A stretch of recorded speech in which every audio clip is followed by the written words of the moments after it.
माडागास्करमध्ये मोठं सत्तापालट झालंय. राष्ट्रपती अँड्री राजोएलिना यांना संसदेनं महाभियोगाद्वारे हटवल्यानंतर लष्करानं देशाची सत्ता ताब्यात घेतली आहे. सर्वोच्च न्यायालयानं कर्नल मिशेल रँड्रियानिरिना यांना अंतरिम राष्ट्रपतीपदाची जबाबदारी दिली असून 60 दिवसात निवडणुका घेण्याचे आदेश दिलेत. राजधानी अंतानानारिवोमध्ये लष्करानं राष्ट्रपती राजवाडा ताब्यात घेतला असून नव्या नागरी सरकारच्या स्थापनेची तयारी सुरू केली आहे. IRMAR या पक्षातील खासदारही राजोएलिना विरोधात वळल्यानं सत्तापालटाची घटना आणखी नाट्यमय ठरली आहे. गाझामध्ये हमासने इस्रायली हेर असल्याच्या संशयामुळे 8 जणांना रस्त्यावर गोळ्या घातल्यात. व्हायरल झालेल्या व्हिडिओमध्ये त्यांच्या डोळ्यांवर पट्टी बांधलेली दिसते. हमासच्या सैनिकांनी त्यांच्यावर गोळीबार केल्याचंही दिसतंय. या हल्ल्यादरम्यान काहींनी अल्लाहू अकबर अशी घोषणाही केली आहे. इस्रायली सैन्यानं मागे हटल्यानंतर हमासने ज्यांच्यावर मदतीचं साहित्य लुटल्याचा आरोप आहे अशा स्थानिक सशस्त्र गटांवर कारवाई सुरू केली आहे. गाझामध्ये दुष्काळाच्या पार्श्वभूमीवर हमास पोलीस रस्त्यांवर गस्त घालत असून या टोळ्यांवर कडक कारवाई केली जाते. आम्ही हमासचं नाव जगाच्या नकाशावरून पुसून टाकू असा इशारा इस्रायली लष्कर प्रमुख एयाल झमीर यांनी दिलाय. सगळे बंदी आणि मृतदेह परत मिळवण्यापर्यंत इस्रायली सैन्य शांत बसणार नाही. हे आमचं नैतिक, राष्ट्रीय आणि यहुदी कर्तव्य असल्याचं त्यांनी ठामपणे सांगितलंय. दरम्यान झमीर यांचं हे विधान अशावेळी आलंय जेव्हा हमासकडून देवाणघेवाणीत फसवणुकीचे आरोप समोर येत आहेत. हमासकडून अजूनही 21 मृतदेह देण्यात आलेले नाहीयेत, तर गेल्या 2 दिवसात केवळ 7 मृतदेह परत करण्यात आले आहेत.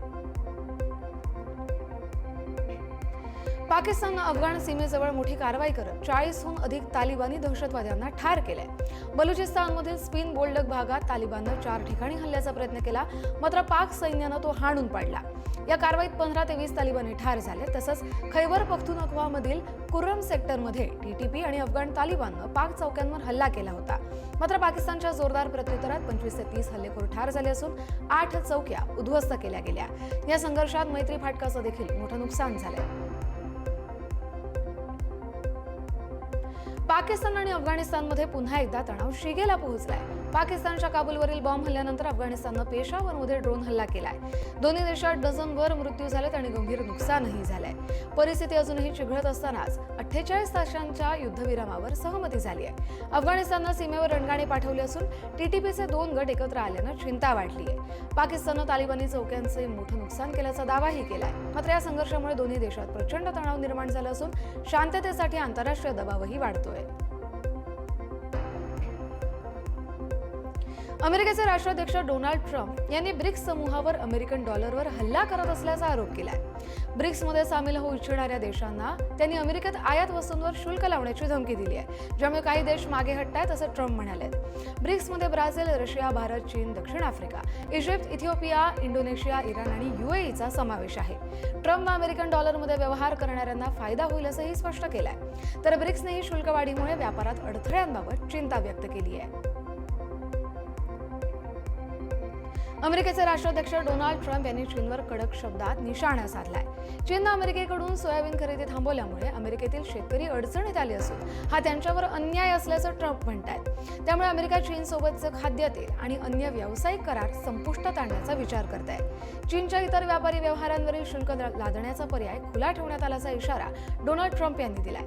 दरम्यान अमेरिकन प्रशासनाकडून आता चीनसोबतच्या व्यापारावर मोठे निर्बंध घालण्याच्या हालचाली देखील सुरू आहेत. सिरियाचे हंगामी अध्यक्ष अहमद अल शरा यांनी रशियाचे राष्ट्राध्यक्ष व्लादिमीर पुतीन यांची भेट घेतली आहे. हा त्यांचा सत्तेवर आल्यानंतरचा पहिला रशिया दौरा आहे. दोन्ही नेत्यांमध्ये रशियन नौदल आणि हवाई तळांच्या भवितव्यावर चर्चा झाली आहे. पुतीन यांनी दमास्कस मॉस्को संबंधांची त्यांनी प्रशंसा केली, तर अल शरा यांनी द्विपक्षीय संबंध अधिक बळकट करण्याचा निर्धार व्यक्त केला आहे. या भेटीतून सिरियाशी कार्यसंबंध राखण्याची आणि भूमध्य समुद्रात लष्करी उपस्थिती कायम ठेवण्याची रशियाची भूमिका स्पष्ट झाली आहे. गृहयुद्धाच्या पार्श्वभूमीवर देखील दोन्ही देश व्यावहारिक सहकार्याच्या दिशेनं वाटचाल करतायत. बांगलादेशात पुढच्या वर्षी फेब्रुवारीमध्ये होणाऱ्या बांगलादेशच्या सार्वत्रिक निवडणुका संशयाच्या भोवऱ्यात आहेत. राजकीय अस्थिरता, हिंसाचार आणि लष्करातील अशांततेमुळे निवडणुकीची तयारी थांबली आहे. लष्करातील 15 वरिष्ठ अधिकाऱ्यांच्या अटकेनंतर सैन्यात संताप उसळून आला, ज्यामुळे देशात हिंसाचार वाढलाय. जमात-ए-इस्लामीसह काही पक्षांनी सुधारणांशिवाय निवडणुका नको असा पवित्रा घेतलाय. तर दुसरीकडे सत्ताधारी अवामी लीगवर बंदी असून निवडणूक आयोगानं नोंदणी निलंबित केली आहे. धार्मिक दंगली, जमावांचे हल्ले आणि कायदा सुव्यवस्थेच्या ढासळत्या स्थितीमुळे निवडणुकांची शक्यता देखील अनिश्चित झाली आहे. ओपन एआयने चॅट जीपीटीसाठी मोठा निर्णय घेतलाय. आता प्रौढ वापरकर्त्यांसाठी मजकूर आणि वैयक्तिक कस्टमायझेशनचे पर्याय उपलब्ध होणार आहेत. मानसिक आरोग्यावरील नियंत्रणासाठी आता सक्षम साधनं उपलब्ध असल्यानं काही निर्बंध शिथिल केले जात आहेत, असा दावा कंपनीनं केलाय. चॅटबॉट अधिक उपयुक्त आणि मनोरंजक व्हावा यासाठी हे बदल आवश्यक होते, अशी प्रतिक्रिया सीईओ सॅम ऑल्टमन यांनी दिली आहे. तर ॲडम रायन आत्महत्या प्रकरणानंतर सुरक्षा नियम कडक करण्यात आले होते. मात्र आता सुरक्षितता जपून वापरकर्त्यांना अधिक मोकळा अनुभव देण्यावर भर दिला जातोय. विम मॅन डेन हिवर हे wild life photographer of the year ठरलेले आहेत. घोस्ट टाउन व्हिजिटर या फोटोसाठी त्यांना हा सन्मान मिळालाय. धुक्यानं व्यापलेल्या नामिबियातील एका निर्मनुष्य गावात करड्या रंगाचा लांडगा एका भग्न घराजवळ उभा आहे. हा थरारक्षण टिपण्यासाठी त्यांनी अटलांटिकच्या धुक्यात कॅमेरा लावून ठेवला होता. हा फोटो काढायला त्यांना तब्बल 10 वर्ष लागली आहेत. तर इटलीच्या आंद्रिया डोमेनिची याला तरुण छायाचित्रकार हा पुरस्कार मिळालाय. हे दोन्ही फोटो लंडनमधील नॅचरल हिस्ट्री म्युझियममध्ये प्रदर्शित देखील केले जाणार आहेत. भारतीय वंशाचे अमेरिकन संरक्षण तज्ज्ञ ॲश्ले टेलिस अडचणीत आलेत. टेलिस यांच्यावर टॉप सिक्रेट दस्तावेज बेकायदेशीररित्या बाळगल्याचा आरोप ठेवला गेलाय. वेस्ट व्हर्जिनियातील यूएस अटॉर्नी कार्यालयानं ही माहिती दिली आहे. एफबीआयनं त्यांना अटक केली असून त्यांनी चीनी अधिकाऱ्यांशी संवाद साधल्याचा संशयही व्यक्त करण्यात आलाय. दरम्यान या प्रकरणात दोषी आढळल्यास त्यांना 10 वर्षांचा तुरुंगवास आणि $2.5 लाख दंडही होऊ शकतो. टेलिस हे भारत अमेरिका अणु करारात महत्त्वाची भूमिका बजावणारे धोरण तज्ज्ञ म्हणून ओळखले जातात. मात्र सध्या त्यांच्या विरोधातच सखोल चौकशी सुरू आहे. भारताचे राष्ट्रीय सुरक्षा सल्लागार अजित डोवाल आणि किर्गिज सुरक्षा परिषदेचे सचिव लेफ्टनंट जनरल बक्कीबेक बेकपोलोटोव्ह यांच्यात वक्तीबेक इथे महत्त्वपूर्ण बैठक पार पडली आहे. या बैठकीत दहशतवाद, अतिरेकीकरण, अतिवाद आणि मादक पदार्थ तस्करी विरोधात सहकार्य वाढवण्यावर भर देण्यात आलाय. द्विपक्षीय संरक्षण सहकार्याचा आढावा घेऊन प्रादेशिक सुरक्षेवरील मुद्द्यांवर त्यात चर्चाही झाली आहे. तसंच जागतिक स्तरावर बहुपक्षीय मंचांवर समन्वय वाढवण्याची गरज असल्याचं देखील दोन्ही नेत्यांनी मान्य केलंय. गायक जुबिन गर्ग यांच्या मृत्यू प्रकरणात सिंगापूरचे दूत एलिस चेंग यांनी नवी दिल्लीत आसामचे मुख्यमंत्री हेमंत बिस्वा शर्मा यांची भेट घेतली आहे. या भेटीत तपासाच्या प्रगतीवर चर्चा झाल्याची शक्यता आहे. सिंगापूर पोलीस या प्रकरणाची सखोल चौकशी करत असून गर्ग कुटुंबियांकडून महत्त्वाची माहिती मागवण्यात आली आहे. आसाम सरकारनं ही माहिती सिंगापूरला पाठवली आहे. सिंगापूरकडून लवकरच तपास अहवाल सादर केला जाईल. भारत सरकारनं यापूर्वीच परस्पर कायदेशीर सहाय्य कराराअंतर्गत सिंगापूरकडे मदतीचा प्रस्ताव दिला होता, अशी माहिती मुख्यमंत्री हेमंत बिस्वा शर्मा यांनी दिली आहे. आसामच्या बक्सा जिल्ह्यात गायक जुबिन गर्ग यांच्या मृत्यू प्रकरणातील आरोपींना कारागृहात आणल्यानंतर मोठा हिंसाचार उफाळला. 5 आरोपींना न्यायालयीन कोठडी सुनावण्यात आल्यानंतर आंदोलक आक्रमक झाले. त्यांनी वाहनांना आग लावली आणि दगडफेक देखील केली. परिस्थिती हाताबाहेर जात असल्यानं प्रशासनाने बक्सा जिल्ह्यात तात्पुरत्या स्वरूपात दूरसंचार सेवा बंदही केली आहे. जुबिन गर्ग यांच्या मृत्यूमुळे संपूर्ण आसाममध्ये संतापाची लाट उसळली आहे आणि त्यानंतर आरोपींवर कठोरात कठोर कारवाई करावी अशी मागणी आता जोर धरू लागली आहे. प्रशासनाकडून शांतता प्रस्थापित करण्याचे सर्वतोपरी प्रयत्न सुरू आहेत. हरियाणातील आयपीएस अधिकारी वाय पूरण कुमार यांच्यावर आज चंदीगडमध्ये अंत्यसंस्कार करण्यात आले. सेक्टर 25 स्मशानभूमीत त्यांच्या 2 मुलींनी पारंपरिक रूढी मोडत वडिलांच्या पार्थिवाला मुखाग्नी दिला. या भावनिक क्षणी कुटुंबीय, वरिष्ठ पोलीस अधिकारी आणि मित्रपरिवार उपस्थित होता. पूरण कुमार यांच्या निधनामुळे पोलीस दलात हळहळ व्यक्त केली जाते. पश्चिम बंगालच्या वैद्यकीय महाविद्यालयात MBBS विद्यार्थिनीवरील सामूहिक बलात्कार प्रकरणाला आता एक धक्कादायक वळण लागलंय. पोलिसांनी पीडितेच्या मित्राला देखील अटक केली आहे. शुक्रवारी रात्री जंगलात झालेल्या या घटनेनंतर 5 आरोपींना अटक करण्यात आली. त्यात पीडितेचा मित्रही सहभागी असल्याचा संशय होता. त्यानं सतत जबाब बदलल्यामुळे त्याच्यावरही देखील बलात्कार आणि गुन्हेगारी कटाचा आरोप ठेवला गेला. दरम्यान पीडितेने न्यायालयात दिलेल्या जबाबात मित्रानेही छळ केल्याचं नमूद केलंय. सगळे आरोपी सध्या पोलीस कोठडीत असून तपास सुरू आहे. पीडितेची प्रकृती सध्या स्थिर असून मेडिकल अहवालाची प्रतीक्षा केली जाते. आंध्र प्रदेशातील गुंटूर आणि पेडाकुरापाडू या रेल्वे स्थानकादरम्यान एका प्रवासी ट्रेनमध्ये एका महिलेवर अत्याचार करण्यात आलाय. आरोपीनं चाकूचा धाक दाखवून तिच्यावर अत्याचार केला. पीडितेचा 5,500हून जास्त रुपये आणि फोनही त्याने लुटलेले आहेत. स्पेशल एक्सप्रेसमध्ये चढली तेव्हा ही पीडित महिला डब्यात एकटीच होती. या घटनेनंतर पीडितेनं चारलापल्ली गाठलं आणि FIR देखील दाखल केलाय. छत्तीसगडच्या कांकेर जिल्ह्यात नक्षलविरोधी मोहिमेला मोठं यश मिळालंय. कंपनी क्रमांक 5 चा प्रमुख राजू सलाम यानं कमांडर प्रसाद, मीना, ललित आणि इतर 60हून अधिक नक्षलवाद्यांसह शरणागती पत्करली आहे. 3 बसेसमधून सगळ्यांना बीएसएफच्या कामटेडा कॅम्पमध्ये आणण्यात आलं. हे आतापर्यंतचं कांकेरमधील सर्वात मोठं आत्मसमर्पण मानलं जात आहे. राजू सलाम गेल्या काही दिवसांपासून एसपी आणि आयजी स्तरावरील अधिकाऱ्यांच्या संपर्कात होता, अशी माहिती मिळाली आहे. या घटनेमुळे उत्तर बस्तरमधील नक्षल चळवळीला मोठा धक्का बसलाय. भाजपने बुधवारी 12 उमेदवारांची दुसरी यादी जाहीर केली आहे. या यादीत 2 प्रसिद्ध चेहऱ्यांचा समावेश आहे. लोकगायिका मैथिली ठाकूरला अलीनगरमधून तिकीट देण्यात आले, तर मैथिली ठाकूरने 14 ऑक्टोबरला भाजपमध्ये प्रवेश केला होता. मैथिली ठाकूर अलीनगर मतदारसंघातून विधानसभा निवडणूक लढवेल, तर माजी आयपीएस अधिकारी आनंद मिश्रा बक्सर मतदारसंघातून निवडणूक लढवणार आहेत. माजी आयपीएस अधिकारी आनंद मिश्रा यांना बक्सरमधून उमेदवारी देण्यात आली असून मिश्रा 2 महिन्यापूर्वीच 19 ऑगस्टला भाजपमध्ये सामील झाले आहेत.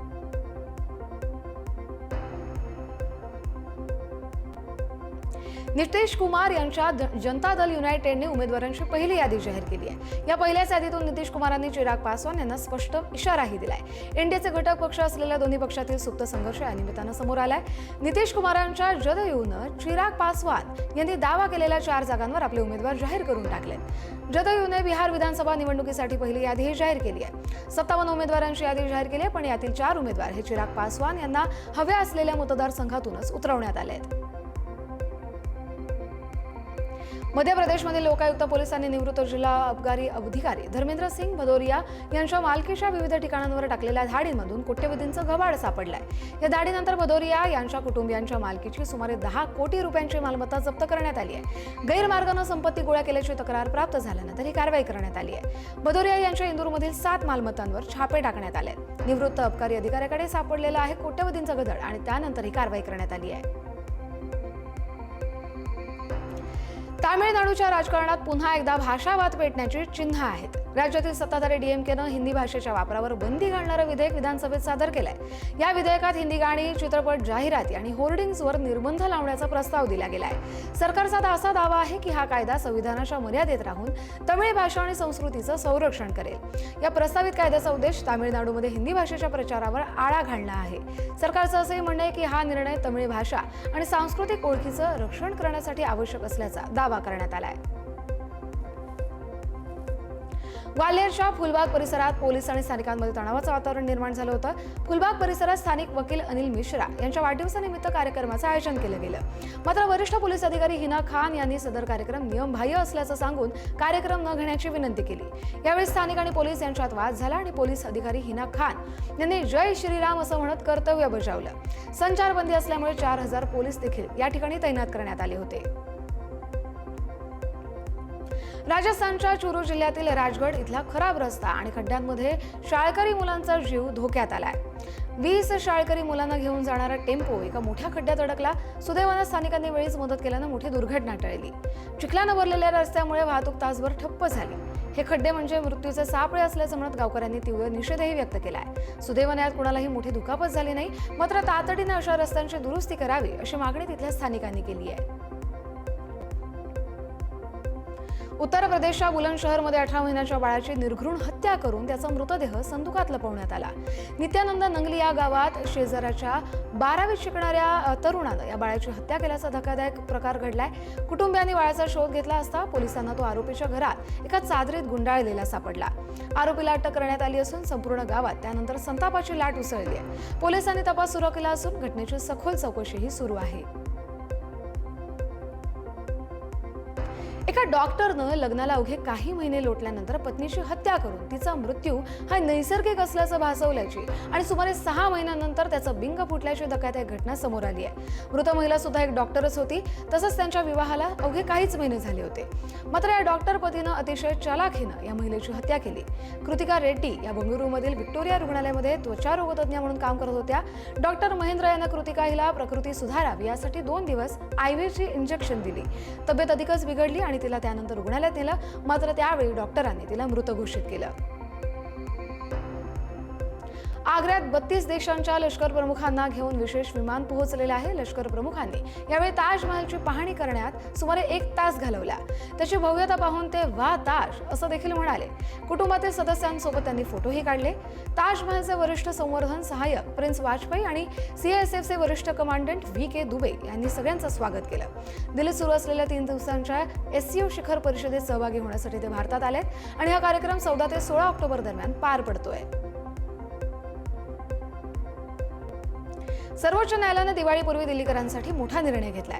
18 ते 21 ऑक्टोबर दरम्यान दिल्ली NCR मध्ये ग्रीन फटाक्यांच्या सशर्त विक्री आणि वापराला सुप्रीम कोर्टानं परवानगी दिली आहे. दरम्यान फटाके फोडण्यासाठी सकाळी 6 ते 7 आणि रात्री 8 ते 10 अशी वेळ मर्यादाही दिली गेली आहे. केवळ QR कोड असलेले निरी मान्यता प्राप्त ग्रीन फटाकेच दिल्लीकरांना वापरता येणार आहेत. सर्वोच्च न्यायालयाने प्रदूषण नियंत्रणासाठी कठोर तपासणीचेही आदेश दिले असून उत्सव आणि पर्यावरण यामधील समतोल राखण्याचा प्रयत्न करण्यात आला आहे.